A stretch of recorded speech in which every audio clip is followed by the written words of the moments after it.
साल की एक लड़की जो स्कैलट फीवर के साथ ऐसी ग्रस्त हुई कि उसकी सुनने की और देखने की शक्ति बिल्कुल चली गई। बहुत कोशिशों के बाद भी उसे पेरेंट्स ठीक नहीं कर पाए। जब वो बड़ी हुई, बड़ी फ्रस्ट्रेटेड रहने लगी, क्योंकि ना तो वो किसी की बात समझ सकती थी और ना अपनी बात को समझा सकती थी। वो तोड़ फोड़ करने लगी, वो चीज़ें इधर उधर फेंकने लगी। ऐसे समय में जब वो 7 साल की थी, उसे एक टीचर मिली जो उसके लिए वरदान साबित हुई। वो टीचर का नाम था एने सेल्वन।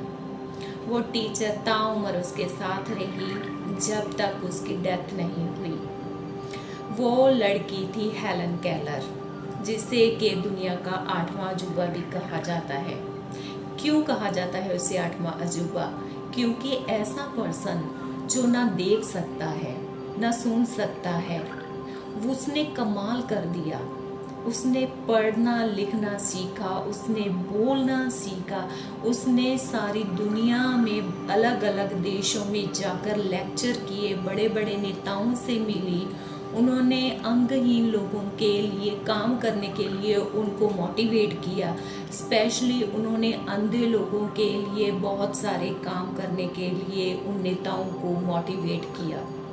उन्होंने एक स्पीच दी थी 1920 में। उसमें उसने कहा कि अगर आप एक रूम में बैठे हो, अंधेरा हो जाए, एकदम से लाइट चली जाए, तो आपको कैसा फील होगा।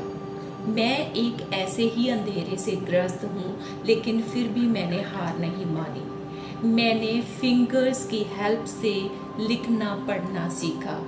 उसके टीचर ने उसे ऐसे हाथ पर अक्षर बना बना कर लिखना सिखाया और इसके बाद उसने 14 बुक्स लिखी।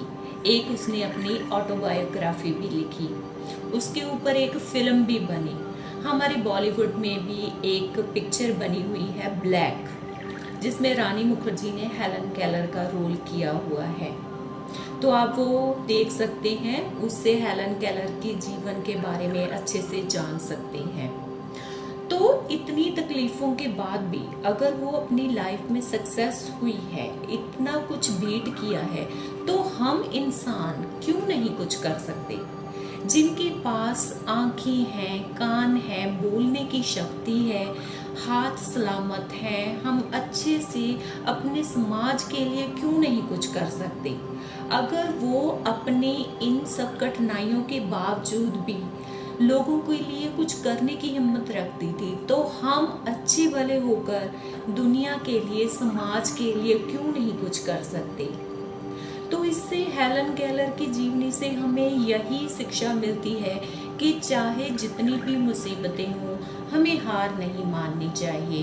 हमें हमारे समाज के लिए, अपने लिए बहुत कुछ करने की हिम्मत रखनी चाहिए और हम कर भी सकते हैं।